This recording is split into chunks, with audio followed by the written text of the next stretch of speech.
Bargan sayın katlar odat.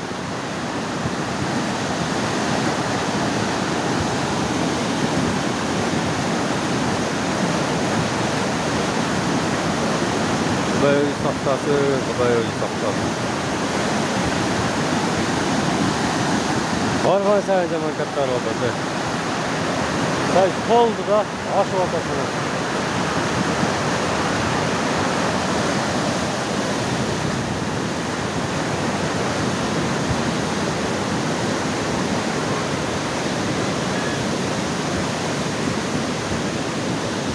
Kaçın! Öte kayı!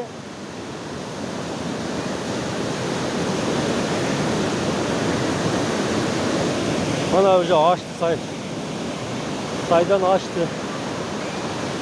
Kaçın! Kaç ayağa dur!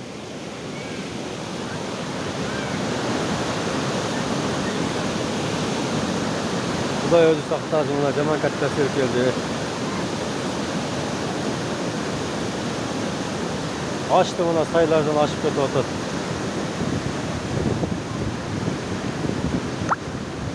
Ne bunlar ki?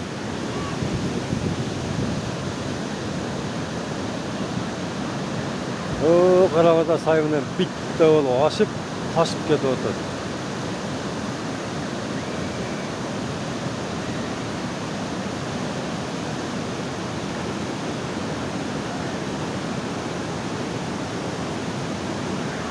Kuday saktasın ona ki bizim köşeler götürdüm ona.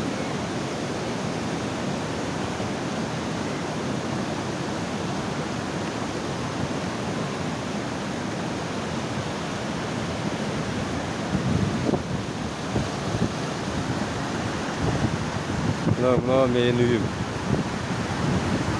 Kuday özü saktasın ona katta sirkeldi.